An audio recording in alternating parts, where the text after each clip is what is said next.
आप सभी का मेरे चैनल द थर्ड आई में बहुत बहुत स्वागत है। और आज हम चर्चा करेंगे कुछ ऐसे विषयों पर जो हमारे धार्मिक ग्रंथों में दिए गए हैं, जिनको हम माइथोलॉजी कहते हैं। जो कि माइथोलॉजी नहीं है बल्कि विज्ञान और इतिहास, भूगोल, अर्थशास्त्र, समाजशास्त्र, इन सभी का एक रिकॉर्ड है, एक हमारे पास एक संपदा है जिसे हम अपना खजाना भी कह सकते हैं।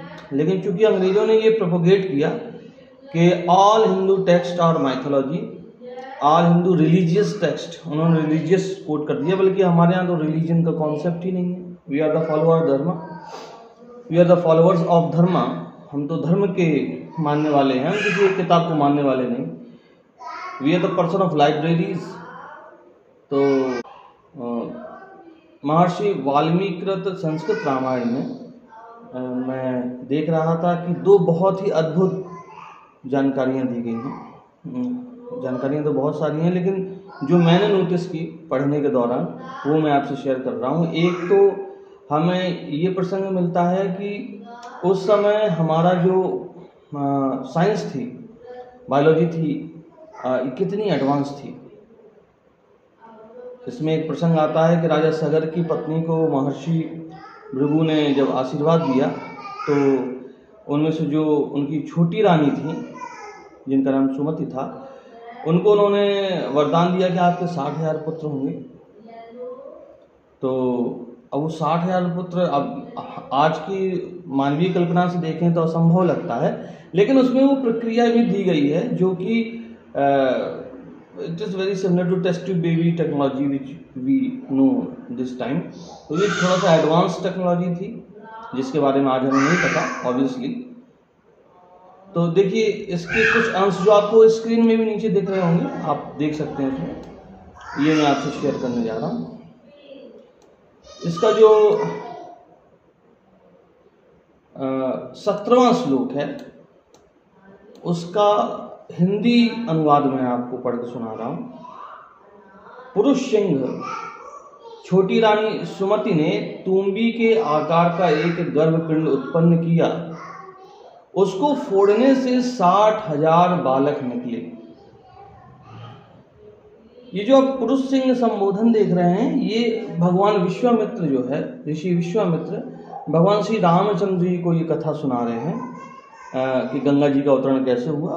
तो वो चूँकि अब जहाँ मैं अभी पढ़ रहा था वहाँ पे ताड़का जो थी, ताटका जिनको कहा है, उनका वध हो गया। राक्षसी थी, वैसे तो यक्षिणी थी, लेकिन श्राप राक्षसी हो गई थी।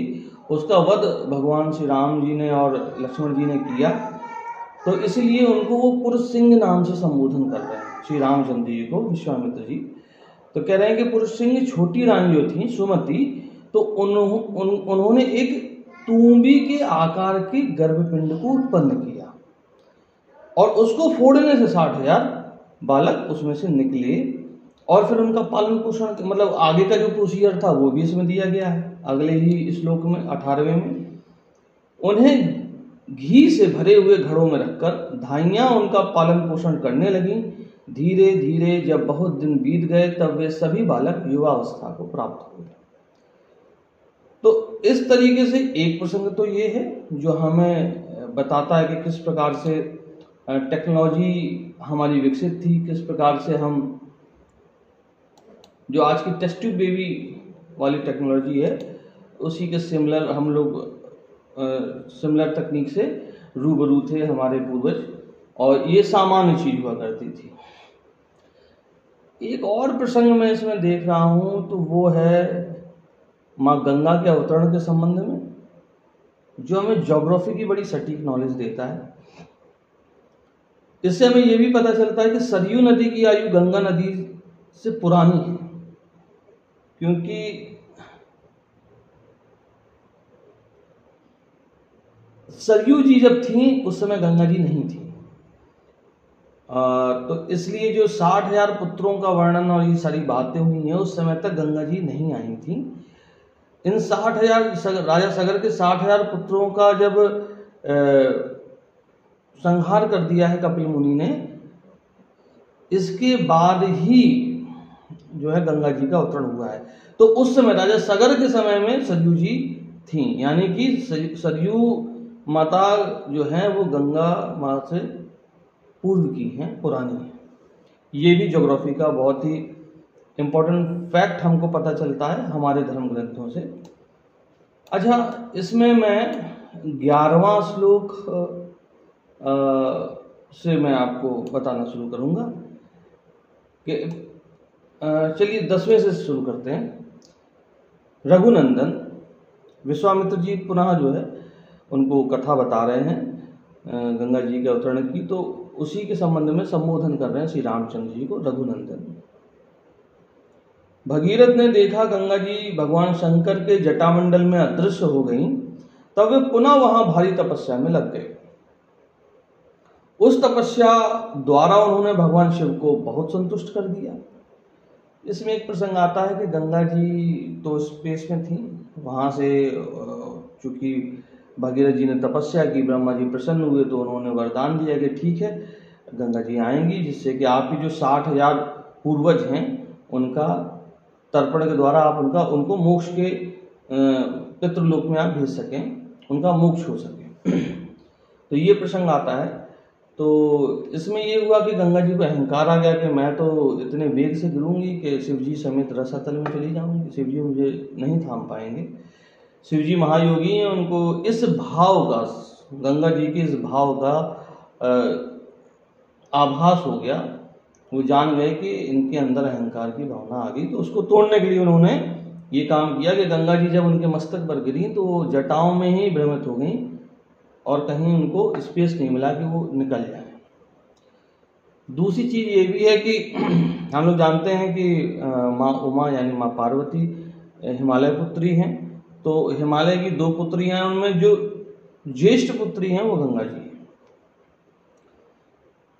और इसी क्रम में जो 11वां, फिर जब भगीरथ जी ने तपस्या की तो पुनः जो है महादेव जी ने क्या किया, तब महादेव जी ने गंगा जी को बिंदु सरोवर में ले जाकर छोड़ दिया।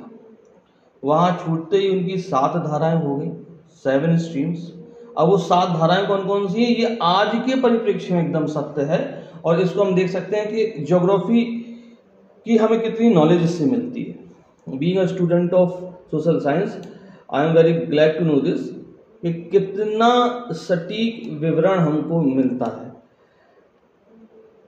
ह्लादिनी, पावनी और नलिनी, ये कल्याणमय जल से सुशोभित गंगा की 3 मंगलमयी धाराएं पूर्व दिशा की ओर चली गईं। जो हमें शांगो ब्रह्मपुत्र रिवर सिस्टम ये दिखता है, दैट वन। इसके पश्चात सुचक्षु, सीता और महानदी सिंधु रिवर सिस्टम, ये 3 शुभ धाराएं पश्चिम दिशा की ओर प्रवाहित हुई। तो इससे हमें ये पता चलता है कि 3 नदियां जो निकली हुई हैं पूर्व की तरफ हिमालय से, और 3 नदियां पश्चिम की तरफ, और एक गंगा की जो धारा आती है जो यूपी से होके और बिहार से और वेस्ट बंगाल से होती हुई सागर में जाती है, जिसको हम लोग अभी वर्तमान गंगा जी कहते हैं। तो ये 7 धारा actually they are the part of Ganga ji, ये भी हमको इससे पता चलता है। मतलब source of the water, the source of that streams are 1, although there are 7 streams but the source is 1। तो 6 धाराओं का विवरण हुआ। 7वीं धारा कौन सी है, जो मैंने अभी बताई आपको, जो कानपुर से निकली हैं, बनारस से निकली हैं, प्रयागराज से निकली हैं, वो हैं। उनकी अपेक्षा जो 7वीं धारा थी वह महाराज भगीरथ के रथ के पीछे पीछे चलने लगी। महातेजस्वी राजर्षि भगीरथ भी दिव्य रथ पर आरूढ़ हो आगे आगे चले और गंगा उन्हीं के पथ का अनुसरण करने लगी। इस प्रकार वे आकाश से भगवान शंकर के मस्तक पर और वहां से पृथ्वी पर आई थीं। आगे अन्य विवरण है कैसे कैसे उसमें एक्वेटिक लाइफ डेवलप हुई, इस चीज का भी विवरण है अगले वाले श्लोक में। गंगा जी की वह जलराशि महान कलकल नाद के साथ तीव्र गति से प्रभावित हुई। मत्स्य कच्छप और शिंशुमार, सूस जिसे कहते हैं, झुंड के झुंड उसमें गिरने लगे। उन गिरे हुए जल जंतुओं से वसुंधरा की बड़ी शोभा हो रही थी। तो ये नॉलेज जो हमारे ग्रंथों में संचित है, अकूत है। अब हम लोगों को ये नहीं पढ़ाई आती है, हमें स्वयं इसका स्वाध्याय करना पड़ेगा और एक दूसरे से इस ज्ञान को बांटना पड़ेगा, तभी हम अपने ज्ञान को विस्तृत भी कर सकते हैं और उसकी महानता का अनुभव भी कर सकते हैं। इसी के साथ बहुत बहुत धन्यवाद। अगर आपको ये जानकारी अच्छी लगी हो तो कृपया मेरी वीडियो को लाइक करें, मेरे चैनल को सब्सक्राइब करें और दूसरों तक भी ये जानकारी पहुंचाएं। प्रयास करूंगा और ऐसी ही कुछ चीज़ें अच्छी मैं आप लोगों से शेयर कर सकूं, इतिहास के संबंध में, भूगोल के संबंध में, हमारे समाज के संबंध में। यही मेरी आपसे अपेक्षा है। बहुत बहुत धन्यवाद। जो भी सुझाव हो उन्हें कमेंट बॉक्स पर अवश्य दें। नमस्कार।